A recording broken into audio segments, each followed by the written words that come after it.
So imagine this. You're in a very busy day. You are rocking and rolling. You are taking care of customers. You're doing what you got to do. You are trucking right along. Been doing that all morning. You've done it through lunchtime. Now you're getting there. And about 2 o'clock, all of a sudden things go boom. Things stop working. Internet doesn't work. If you have VoIP, your phones don't work. You're stuck. Now, what am I going to do? Well, actually, we asked that question of about 50 businesses, and this is what we got from them. So we asked them, if your internet dropped at 2 o'clock today, how long could you keep serving customers without the day turning messy? So we found about 17% said they could go about 10 minutes, got a little bit of bandwidth, they're going to be stuck. The majority, 38%, said they can go up to about half hour, 11 minutes to 30 minutes. They can live, but it will work, but only last for so long. The second highest is actually 31 to 60 minutes. They have workarounds, and the most they hold, but again, time limited. Interestingly, only 8% said they could go for an hour with minimum disruption. So if you're part of that 55% that would have an issue should your internet go down and you're trying to figure things out, you're just not losing sales. You're losing your time. You may be even doubling up time with your staff, having to redo the work later on. You're losing revenue because you can't fulfill your billing and your invoicing. And then the other aspect, big one to me, is actually you're losing customer trust because now they're trying to do business and you can't operate in what you're doing. So the goal of today is actually to go over what we call the first hour card. This is a simple card that we do. We work with you so that you can take it and use it however you need to. But we've got 8 simple questions or simple areas that you look at so that it helps you look ahead of time before you actually get stuck with everything else going on. So first thing you want to do is declare the first hour mode. So when something's going on, it's gone down, someone needs to say, hey, wait a minute. We can't continue on what we're doing. We're going to shift. Okay. So you need to know who that's going to be and who the backup is. Because if you only have one person, they're gone, they're out for lunch or something's going on. Now you have to wait for them to come back. So have a primary and a secondary. And the goal is you let everyone know what's going on. So we have a saying that says first hour mode, one plan, one voice, one capture. So everyone's going to do the same thing. We're going to make sure we're in the same sheet of music. You're trying to reduce that freelancing of people going, well, I'm going to do this. Well, I don't have to worry about it. I'm going to go over here. But what happens is that actually start compounding into a very, very messy day when people are doing their own thing. So the goal is to reduce the freelancing, have one method of what's going on so that you can continue. So step 2 is actually the 10-minute rule. So at minute 11, you've got to make a decision. What are you going to do? So it gives you 10 minutes to reboot. What do you got to do? How are we going to fix this? Whatever's going on. So if it isn't clearly stabilizing in 10 minutes, don't guess. You got a couple options. So our options are mode 1, do normal with a workaround, whatever that is, identify what that is ahead of time. You serve with a fallback, keep quality, and you keep your capturing information plain, right? And in paper, whatever that is. Mode B is limited service. So you reduce the scope, protect quality and cash flow. So the goal with this is actually saying, we can't do everything. Let's take a small step back and we do those critical tasks that we need to accomplish as we're going forward. Mode C is pause and reset. Stop new commitments briefly to avoid a messed up week. So the goal is that you pause, take a second, get organized, and then you can continue on. Because we know that if you let this go, this actually can cascade through an entire week, messing up billing and invoicing, whatever you have going on. This one little hiccup, if you don't correct it and you let things go, can actually impact you for a week plus. So the rule is if we can't do it cleanly, we reduce the scope. So one thing to think about this is if you try to just say, hey, we're going to go and do it our own way and we're going to try it. If it's going and it's not working, don't continue on down that road. Stop. It's okay to say, stop. That didn't work. Let's go to number B. Beauty of this is that you've already identified what A, B, and T are so that you don't have to think about them. All right. Step 3 is actually a critical aspect of what we're doing. It's assigning the first 4 first-hour roles, okay? This is where you're gonna cut down on freelancing. So with our card, we put customer communications owner. Who's the owner and who's the backup? Because if you have one, you have none. Something's gonna happen to that one person, whether they're out or they get hit by the car, whatever happens, if you're waiting on one person to make a decision, you can't do it. So have a backup, people that should be talking to each other throughout their days, throughout their weeks, so that they know what's going on, okay? Flow schedule owner. So how the flow working within the company? How are you scheduling customers or other visits? Whatever you do, how do you schedule that? Again, a primary and a backup.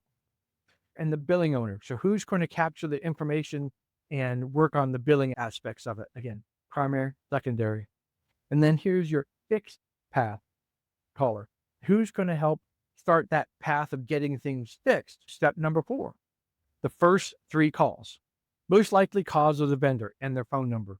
If it's a vendor issue, who do you call because you didn't get it? You have someone who can back you up. What's going on? Or if some other thing, you can figure it out. If it's an IT issue, do you have an IT vendor that takes care of systems to tell you when you've got an issue that they can help address ahead of time? So you need to know who they are and their telephone number. If it's an internal person that's helping you do that, again, same thing, who it is and how do you contact them? Then the customer update trigger. This message goes out by whatever time. So if it's 2:00 when this happens, and say, hey, by 2:15, we need to start reaching out to our customers and letting them know what's going on. Those are the people who we have appointments with. People are coming to see us. Whatever that person is that you need to address, make sure you're reaching out to them. And the rule needs to go out. So step number 5 is actually the customer message script. This is where you start protecting the trust of your customers to your business. All right. So we have a little script that goes with it that says, hi, this is X, Y, and Z business. We're dealing with a disruption and we're operating in whatever mode. You have A, B, or C. Okay. Here's what that means for you today. And there you're going to give them a short impact. We're going to delay your appointment. We're going to push back your appointment. Whatever that is, you letting them know what's happening. Okay. Your next best step is to either proceed, delay, or reschedule. So there you're giving them options and you're trying to be a good steward of their time. So as this goes on, we're going to let you know again in 30 minutes. And let's say it's 2:30 now. So at least you're calling them and say, hey, by 3:00, we're going to reach out again and let you know where we stand. So you know how to adjust your time so it's convenient for you. And again, the key rule with this is always give specific time, because if you tell them I'll call you back later, you don't get to them until it's 5:00, they're going to get upset. Why didn't you let me know at a more reasonable time? So I've always used the 30-minute window because it gives you a lot of flex time.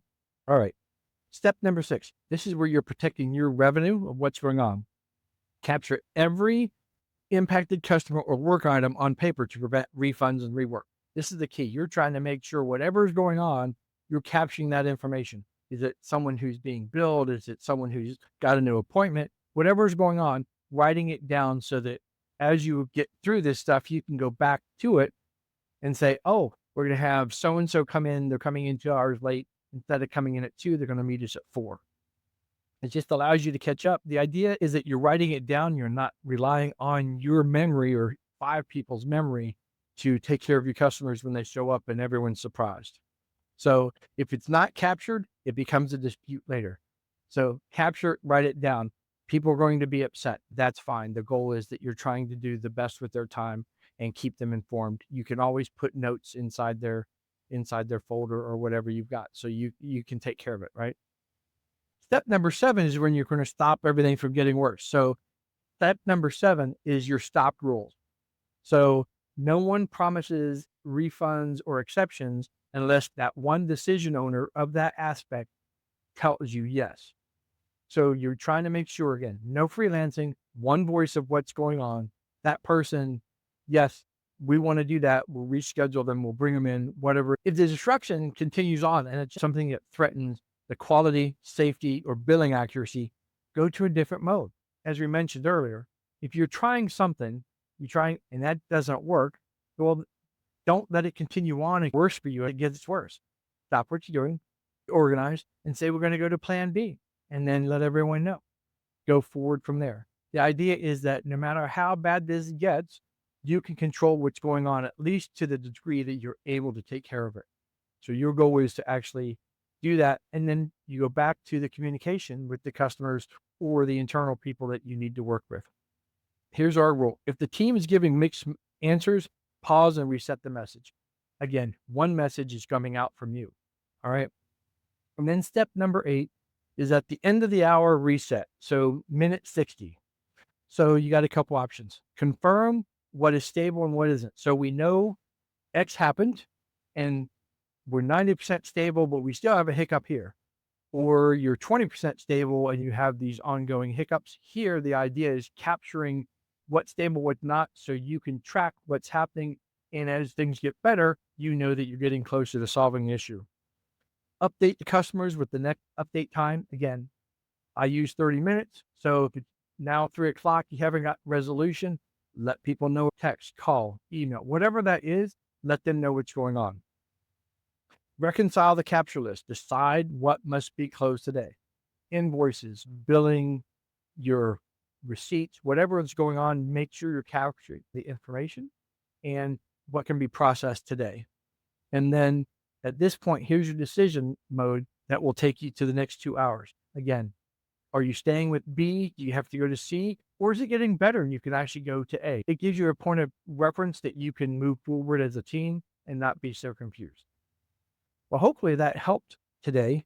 And going along with that theme of when something goes wrong, we actually have a survey. We do this every month. And so our question this month is, when something breaks midday, how quickly does your team shift into a clear first hour plan, which is the decision owner, the customer messaging, and capturing critical data? A, we don't have one. B, within 10 minutes, you're limping along. Within 30 minutes, so you have workaround where you don't know how well they'll do. And then you already run a consistent first hour routine, which would be awesome for you to do. So you know what's going on and you can work through all the disruptions that may hit you. I hope that this was helpful for you.